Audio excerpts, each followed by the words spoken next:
Bismillahirrahmanirrahim. Assalamualaikum warahmatullahi wabarakatuh. Selamat sore, shalom, salam sejahtera bagi kita sekalian. Om Swastiastu, Namo Buddhaya, salam kebajikan. Pertama-tama kami ucapkan terima kasih dan mohon maaf rekan-rekan sudah menunggu, dan terima kasih. Pada hari ini, tepatnya hari Selasa, tanggal 4 Juli 2023, Polda Metro Jaya dari Direktorat Reserse Kriminal Umum Polda Metro Jaya akan melakukan press conference dengan adanya pengungkapan dan penangkapan pelaku tindak pidana penipuan dan penggelapan yang terjadi, yang tentunya menjadi perhatian publik dan khususnya lagi adalah para korban, yaitu terkait tersangka Rihana dan Rihani. Untuk menyingkat waktu, rekan-rekan, hadir bersama kita ada Bapak Direktur, nanti akan menyampaikan pada proses pengungkapan dan penangkapan tersebut. Untuk waktu kami persilakan kepada Bapak Direktur Reserse Kriminal Umum Polda Metro Jaya. Silakan. Oke, untuk tersangka sudah? Oke. Nanti tampilkan lagi. Nanti ditampilkan lebih ada di belakang.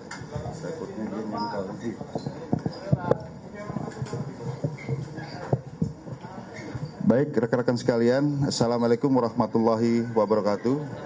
Salam sejahtera buat kita semua.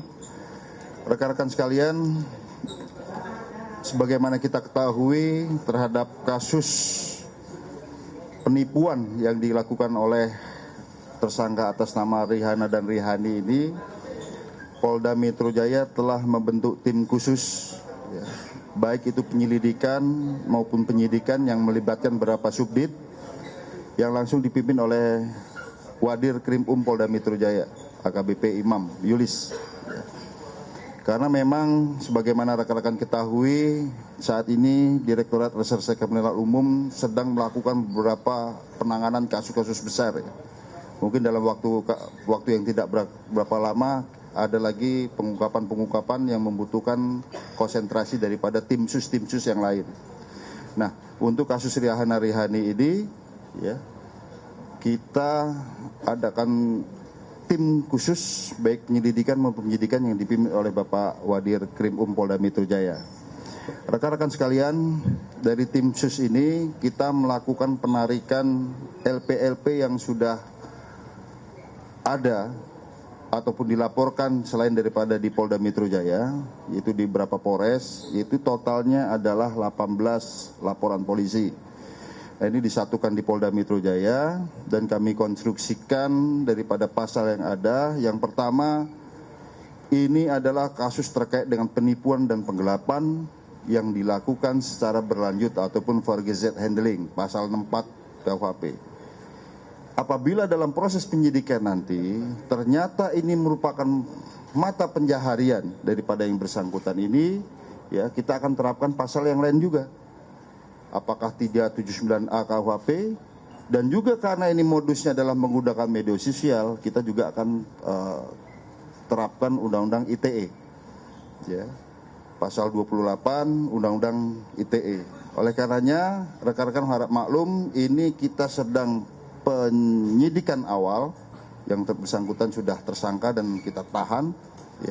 Namun proses penyidikan kami ini adalah bersifat berkesinambungan, nanti larinya kemana. Sebagai contoh rekan-rekan sekalian, kita akan dalami, karena selama ini kan yang bersangkutan ini selalu bertransaksi menggunakan perbankan.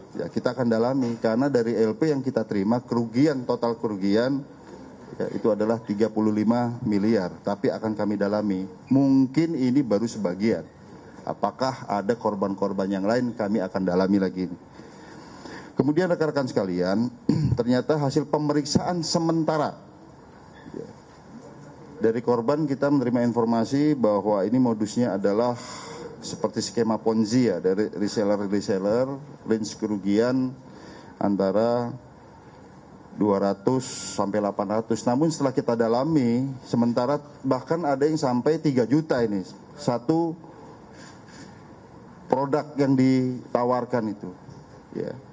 Harusnya harga 12 juta, ditawarkan 9 juta sebagai bujuk rayu, akal muslihat, rangkaian perkataan-perkataan bohong sehingga memberikan suatu barang. Nah, kemudian rekan-rekan sekalian, oleh karenanya dari penyelidikan kami terhadap keberadaan tersangka ini, ya, kami mendapatkan info dini hari tadi pagi. Tadi pagi kami mendapatkan info bahwa yang bersangkutan ada di suatu tempat, dini hari ya. Kemudian kami mendapatkan informasi juga, ya, bahwa yang bersangkutan ini sudah ada yang memberitahu bahwa akan dilakukan penangkapan oleh pihak kepolisian. Nah, oleh karenanya tadi pagi mungkin ada beberapa pertanyaan, saya harus jawab ini. Kenapa kok tidak bawa polwan dan lain sebagainya? Ya. Kami dihadapkan pada situasi di mana apabila segera tidak dilakukan penangkapan maka akan kabur lagi. Karena yang bersangkutan modusnya adalah menyewa apartemen melalui Airbnb. Pindah lagi, makanya susah ditangkap ini. Cukup licin ya.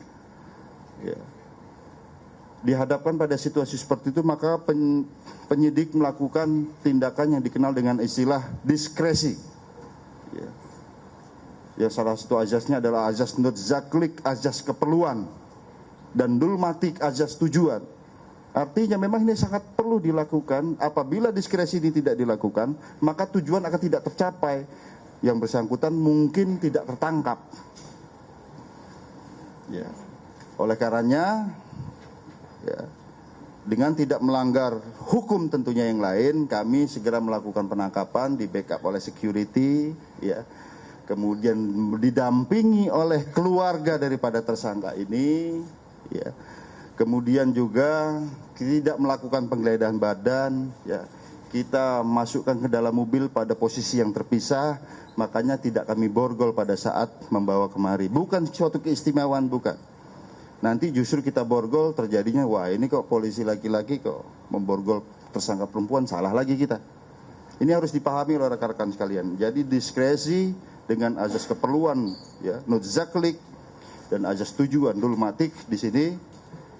Ya, kalau tidak dilakukan segera penangkapan akan kabur lagi. Kita sudah kejar ini kurang lebih sebulan ya, untuk mencari tersangka dua orang ini. Kemudian rekan-rekan sekalian, ya, kita akan dalami lagi baik konstruksi pasal maupun modus-modus yang lain, ya, karena ada kemungkinan bahwa korban mungkin lebih dari 18, ya. Dan ini merupakan masukan buat penyidik di awal bahwa tersangka selalu bertransaksi melalui transaksi perbankan. Oleh karenanya kita akan telusuri ini, ya, nanti berkoordinasi dengan PPATK dan lain sebagainya, ya, untuk mencari korban-korban yang lainnya. Kemudian rekan-rekan sekalian,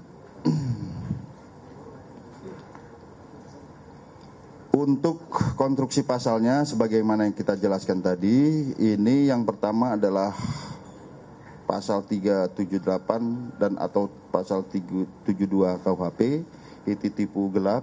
Nanti akan kita juntukan dengan pasal 64 KUHP karena ini memang perbuatan berlanjut, ya. Jadi hukumannya ditambah sepertiga lagi nih, forgeat handle ini. Jadi perbuatan berlanjut atau hasil pemeriksaan kita nanti apakah ini merupakan suatu kebiasaan mata pencarian yang bersangkutan dengan cara melakukan pembelian barang dengan tidak membayar dan lain sebagainya, itu ada konstruksinya lagi. Dan juga kita kenakan pasal ITE karena pada saat melakukan penawaran itu melalui media sosial dengan ancaman 6 tahun penjara. Ya, kita akan lihat nanti sekali lagi nih sifatnya berkesinambungan akan berkembang dari hasil penyidikan kami nanti.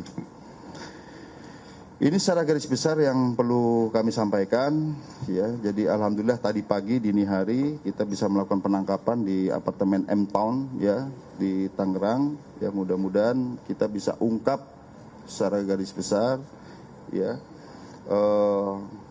sindikasi dari mereka, apakah ada keterlibatan tersangka-tersangka yang lain. Namun hasil dari pemeriksaan sementara, ya, mereka tersangka ini menyebutkan ada keterlibatan atas nama Gita dan Akbar. Katanya ini petugas daripada gudang handphone, ya, sehingga bisa memperoleh harga yang lebih murah. Setelah kita periksa ternyata itu ada figur fiktif gitu deh. Sementara ini. Saya kira demikian penjelasan dari kami. Mungkin kalau ada pertanyaan kami persilakan. Baik rekan-rekan, kita atur untuk pertanyaan. Saya dari sayap kanan dulu ya, baru ke kiri. 3 orang penanya dulu awal. Silakan. Selamat sore Pak, Izin Rizky dari Kompas.com Pak. Mau tanya, ini untuk kehidupannya si kembar ini selama pelarian itu bagaimana ya Pak? Dia kan dicari-cari orang terus, sedangkan dia butuh makan, apakah dia ke publik terus laundry dan gimana hiburannya? Pokoknya sehariannya selama pelarian itu bagaimana Pak? Terima kasih banyak. Dan kemana aja? Gitu? 1 dulu, nanti yang lanjut. Yang kedua, sesi 1 dulu ya, 3 penanya dulu. Terima kasih, saya Desti dari Tempo. Saya mengajukan 4 pertanyaan. Yang pertama, mungkin bisa didetailkan lagi pelaku Rihani ini pindah-pindah apartemen berapa kali ya? Kemudian kaburnya kemana saja? Yang ketiga, alasan pelaku melarikan diri ini sebenarnya apa? Dan yang keempat, ada korban yang sudah menjadi terdakwa dan yang dilaporkan oleh para pembelinya. Bagaimana nasib korban itu nanti? Terima kasih. 1 lagi, sebelah kiri. Ya, selamat sore Pak, Nanda dari Kompas TV. Untuk saat ini ada 2 pertanyaan. Apakah saat ini keduanya ditahan atau bagaimana selanjutnya? Kemudian tadi hingga saat ini total sebenarnya ada berapa yang melapor? Berarti kan tadi informasi 18. Berarti untuk dugaan kerugian ini bisa lebih dari 35 miliar yang memang sebelumnya disampaikan begitu atau bagaimana? Kemudian juga terkait dengan PPATK Pak, ini kan ada indikasi TPPU, apakah sudah ditelisik lebih lanjut terkait hal tersebut? Terima kasih. Baik, akan dijawab oleh Pak Dir ya, 3 pertanyaan dulu. Nanti sebagian dijawab oleh penyidik masalah pelarian kemana saja dan sebagainya. Saya lupa tadi ya, yang pertama untuk konstruksi pasar mungkin berkembang kita akan terapkan juga TPPU. Ya, kita akan berkoordinasi dengan PPATK. Kemudian yang kedua masalah tadi ada korban yang reseller tadi ya, yang di Tangerang Selatan. Ya gini, kami juga adakan pemeriksaan hari ini juga terhadap saudara P. Kenapa yang bersangkutan bisa jadi tersangka dan ditahan? Ya, kami sudah konfirmasi juga ke penyidiknya. Ya, kita proaktif mencari hasil keterangan sementara. Ternyata saudara P ini selain menerima keuntungan dari R ini tersangka, dia juga setelah memberikan pada reseller berikutnya, dia mengambil keuntungan sendiri juga, jadi double, dari sini ngambil, dari sini ngambil. Paham ya kira-kira ya? Ya, jadi dia ngambil keuntungan sendiri juga, ini hasil pemeriksaan sementara. Dan mens reanya ada, niat jahatnya itu ada. Ya, tapi masih kita dalami terus. Jadi sekarang kan sudah di pihak kejaksaan, hasil penelitian jaksa sudah bisa layak untuk disidangkan dan kita tetap kita adakan pemeriksaan. Kemudian selanjutnya yang mana lagi ya? Ada ya? Ini pindah-pindah. Silakan penyidik tim lapangan. Mohon izin Pak Kabitumas, mohon izin Pak Direktur. Jadi untuk pelarian kedua tersangka ini memang berpindah-pindah sesuai yang disampaikan Bapak Direktur tadi menggunakan aplikasi Airbnb. Jadi pertama tidak semuanya Airbnb, yang pertama mereka mengontrak di kawasan Greenwood di Tangerang Selatan, kemudian berpindah ke apartemen di Pondok Indah, kemudian berpindah lagi ke apartemen di daerah Gandaria, yang terakhir ini baru di sekitar 2 minggu terakhir ini bertempat tinggal di apartemen di Club M Residence di daerah Serpong, Gading Serpong, demikian. Kemudian tadi ada pertanyaan untuk hidup, hasil pendalaman sementara masih kami dalami. Jadi menggunakan uang juga dari keluarganya, ya. Jadi meminjam uang dari keluarga dan menggunakan uang yang ada padanya, ada sisa-sisa daripada tersangka ini. Demikian mohon izin. Untuk tersangka langsung ditahan sesuai dengan perintah Bapak Direktur tadi yang disampaikan langsung ditahan dan akan kami laksanakan pendalaman lebih lanjut lagi. Demikian.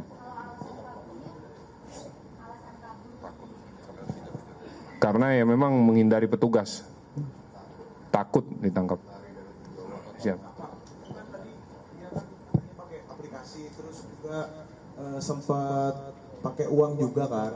Nah itu caranya dia berpindah kan dia tahu nih kalau jadi DPO itu gimana Pak sampai dia bisa mengelabui dan mempersulit dari kepolisian Pak?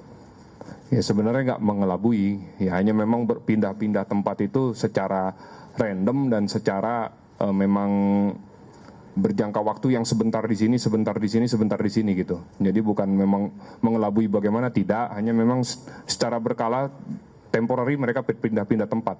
Demikian. Pak, satu lagi Pak, tadi Taruh ya. Tadi seperti Bapak jelaskan, berarti selama ini keluarga tahu sebenarnya keberadaan dari yang bersangkutan ini, karena informasinya kan tadi ada uang dari keluarga yang diberikan ke Rihan dan juga Rihan ini, atau seperti apa?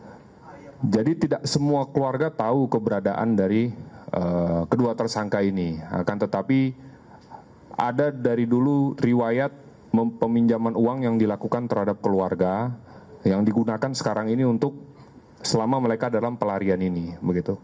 Jadi ada hanya beberapa saja yang tahu, tapi tidak semua keluarga tahu di mana mereka melaksanakan pelariannya ini, gitu. Oke, kita buka sesi berikutnya ya. Saya hitung 1, 2, 3, oke. Dari Wildan, detik. Ya, nanti terakhir yang tadi. Oke, lanjut. Makasih banyak Pak, saya Wildan Nopiansa dari Detikkom. Saya mau bertanya yang pertama soal motif Pak, kenapa awal mulanya mereka menggeluti bisnis ini gitu, dari kapan gitu. Terus yang kedua, ini kan ada 35 miliar dari hitungan sementara, itu uangnya habis atau terus digunakan untuk apa? Terus yang ketiga kan tadi korban menyebut bahwa keluarganya pun ikut kabur ketika dihampiri ke rumahnya, apakah ini keterlibatan pihak keluarga atau bagaimana? Terus yang ketiga, yang keempat, ini kan ada beberapa laporan soal kasus lain juga ya Pak, bukan soal iPhone juga, dan penggelapan mobil kan. Sejauh ini catatan di kepolisian ada berapa kasus yang dilaporkan gitu Pak selain penggelapan iPhone? Makasih. Satu-satu aja dulu ya. Nanti baru yang kedua, langsung dua deh. Tercatat sama saya. Selamat sore Pak, saya Willy dari Narasi TV. Barusan dijelaskan kedua tersangka itu mendapat informasi ketika akan dilakukan penangkapan gitu. Nah itu siapa Pak informan mereka gitu? Kedua, yang paling besar itu berapa Pak jumlah kerugian yang dialami korban? Nilai ya. Ya. Lanjut belakang. Iya Pak, pertanyaannya persis sama yang disampaikan narasi tadi soal yang informan ini Pak. Apakah selama ini juga salah satu kenapa dia sulit ditangkap gitu, apakah dapat informasi dari informan tersebut, dan bagaimana seorang informan ini bisa mengetahui gitu gerak-gerik pihak kepolisian, apakah dari pihak internal tersendiri gitu Pak, apa gimana gitu dari oknum gitu Pak? Izin penjelasannya Pak. Terima kasih. Oke, pertanyaannya bisa saya tangkap sama ya terkait informasi. Penyidik silakan menjawab. Ya. Rekan-rekan sekalian, saya jawab tadi termasuk yang informasi dari mana dan bagaimana cara kita menangkap. Ya. Pertama, teknis penyelidikan dan penangkapan tidak akan kami sampaikan di publik. Itu ada teknik kami. Ya, kami tidak akan sampaikan di publik bagaimana kami cara menangkap. Ya, yang jelas tadi dini hari kami harus gerak cepat melakukan, apabila tidak segera diamankan ini, ya, kami yakin bahwa yang bersangkutan akan kabur lagi. Kami berterima kasih pada saat penangkapan kami dibantu oleh security dan juga dari pihak TNI ya, setempat. Ya. Jadi kita bisa segera amankan ya, dan kita bisa bawa ke Polda Metro Jaya ini. Kemudian selanjutnya juga termasuk yang tadi ya, ini kan kita sekali lagi penyelidikannya kan berkesinambungan. Kita akan dalami terus apakah ada keterlibatan pihak-pihak lain. Namun isu-isu bahwa ada seorang perwira menengah itu ternyata bukan, tidak ada, dan itu merupakan bagian dari korban. Ya, ini juga jadi ini yang akan kami dalami terus. Ya. Selanjutnya kami persilakan masalah mobil dan lain sebagainya penyidik tadi. Izin izin kami menjelaskan bahwa untuk yang masalah motifnya, yang bersangkutan ini saudara RA ini awalnya memposting di platform media sosial berbentuk Instagram. Dia yang tadi sebagaimana dijelaskan oleh Pak Direktur dengan harganya yang cukup menarik, akhirnya dia juga menawarkan kepada orang-orang yang menjadi resellernya. Setelah itu, setelah dapat, dia langsung mengatakan bahwa dia adalah seorang bagian dari distributor ini. Padahal faktanya dia membeli di handphone tersebut di gerai toko-toko yang sebagaimana kita ada tempat yang bisa kita datangi seperti yang di ITC dan lain-lain seperti itu. Jadi akhirnya ini jadi menggulung. Akhirnya dia tidak bisa memenuhi kewajibannya terhadap para resellernya atau dalam hal ini korban dia. Nah, kenapa dia akhirnya lari-larian? Itu dapat kami jelaskan karena ketika sudah dilakukan pemeriksaan terhadap yang bersangkutan, bahwa memang dia dikejar oleh cukup banyak para korban-korban yang telah melapor. Dan bagian dari keluarganya tadi apakah terlibat atau tidak, bahkan di sini aja kami baru dapatkan informasi tadi, hari ini keluarganya akan melaporkan kedua orang ini karena keluarganya juga menjadi korban dari tindakan saudari RA dan RI. Demikian. Jadi untuk motifnya tentu untuk motivasinya untuk uang ya, untuk melakukan keuntungan itu sudah pasti. Demikian. Untuk saat ini korban nilai terbesarnya yang kami bisa dapatkan faktanya bahwa yang sekarang ada 2,5 miliar yang saat ini, dan kami sedang melakukan pendalaman terhadap para laporan polisi lainnya. Untuk informasi mobil untuk sementara jadi yang bersangkutan ini menjual mobil untuk menutupi pembayaran korban-korban yang membuat laporan polisi terhadap kedua tersangka tersebut. Cukup ya.